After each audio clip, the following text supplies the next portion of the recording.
All right, so we're in my garage. Of course, that's a trash can, Coeur d'Alene garbage. If you're interested in that, that's a number you can call and come pick your stuff up, or to take me and Ted out of the picture. All right, so anyhow, Ted's putting his boots on here and stuff.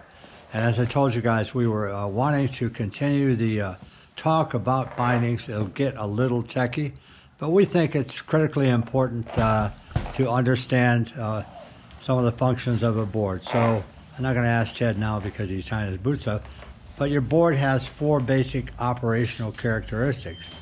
It can be bent, which would be flexing it from along the long length of the board. That would be bending the board. Your board can be twisted, and that would mean that the nose twists up while the tail side is still, nose side is down. You twist to the heel side and pull the board around to the heel side. Those are kind of a move that you do independently with the front leg and the back leg working a little bit in opposition. So it's a little bit knee forward, knee back, knee forward. All right. You can also, see, we flexed the board, we twisted the board, pressure the board, and that would be how you distribute your weight through the turn from tip to tail, start to finish. You can also turn around and pivot the board. Those are 4 things that the board itself can do, provided, guys, that you set your bindings up somewhat correctly. So what I have set up on the floor here, obviously, is a tape measure. I have predetermined by measuring Ted's bindings on his LibTech hot knife, what they are from center to center. So I'm going to ask Ted to do a little experiment here and do a little jumping to see if his body knows what his measurement is in relationship to the tape measure. So this is okay. I got it.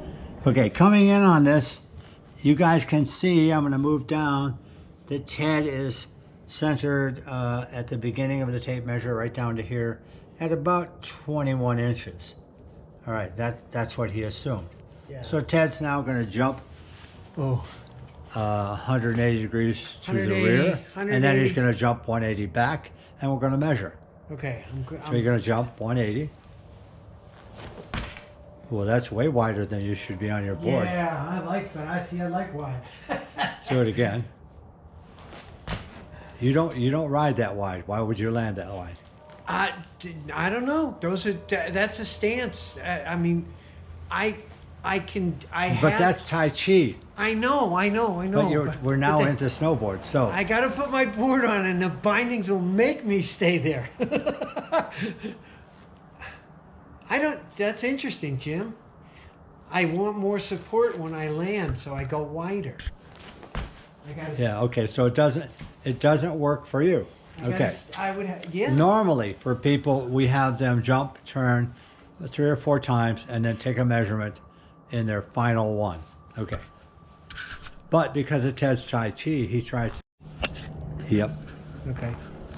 While I'm speaking. You can see, guys, that I'm kind of at about a 21 to 22 inch stance there. You can see that there. So I'm going to jump and land in the same position that I'm in because I don't do Tai Chi. Anyhow, somewhere in there. I didn't get all the way around. I'll jump back. I'll take the tape measure and move it over. And it will remain the same distance.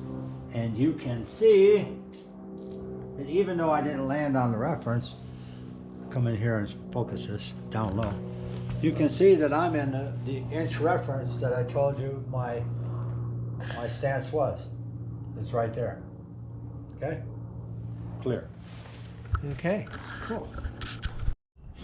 Okay, looking down at the board on the ground, which is my DOA, it's not important, but watch the yellow line that runs down the board and imagine that it ran from tip to tail. This is the nose of the board all the way back to the tail.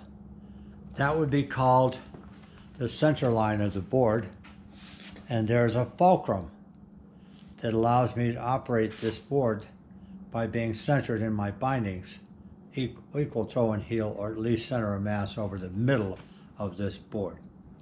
All right, and so eventually I'm going to have Ted stand on his board and demonstrate that, but right now that's that. So that fulcrum runs this way, length of the board. Another fulcrum that can be shown.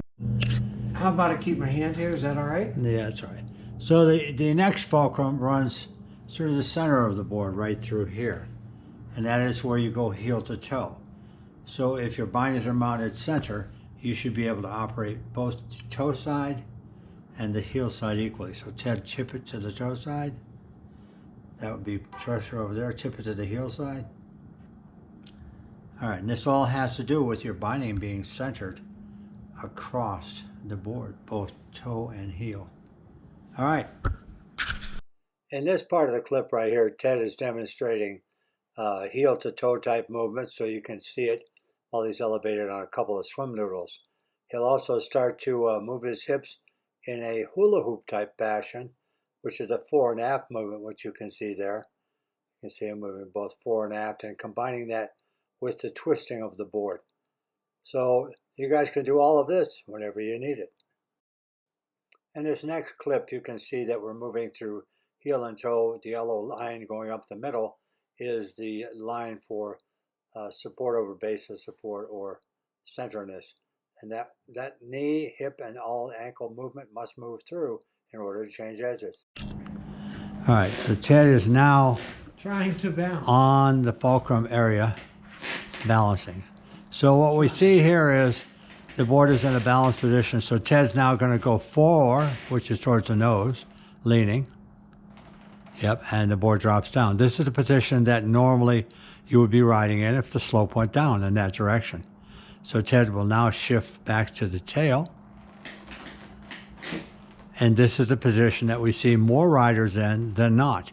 Notice Ted's back leg is taking a lot of weight and front leg is not there. So, Ted doesn't like that. or whatever. So Ted's just going to rock back and forth with that fore and aft motion, and now he's going to independently use his legs.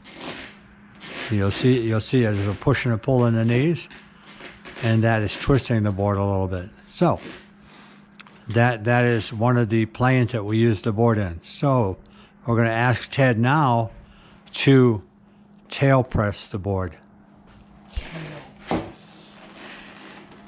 All right, so now Ted has moved his hip over the tail of the board. This is how we experiment and play with fore and aft. Now I'm going to ask Ted to press the nose as much as he can. And you notice that his body is now leaning out over that. The back of the board is flipping up in the back. So guys, although we're playing with a range of motion here, these are actual tricks and stunts that you can play with on the snow that other people will tell you how to do. But basically, guys, come on, who are you kidding? Move fore, move aft. All right, now Ted will try to grab his tail. Yeah. If he can. No, but he almost grabbed the nose, so let's do that again. He'll press down and get down low and grab that nose. Got more flexibility going fore than he does to going aft. This is a good knee. Ted has a better knee on his left leg and a tighter one on his right. He doesn't have his brace on today either. So guys, pretty much what we're trying to show here is you got to move on the board.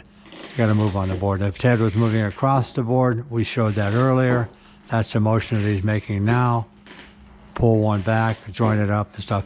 We continuously move on the board. We never stand still. Having your bindings set up in a proper alignment, both fore and aft and across the board, will make you a better boarder. You can watch this all day long, but if you don't go out on the hill and practice it later, there's nothing we can do to help you. So anyhow, guys, thanks for joining us today. Shred ahead and stay with us. Spread the word. Hit the like button for us, please. That helps us overall. We're not that far up to get much credit for that yet, but we hope to by the end of this year. We're out.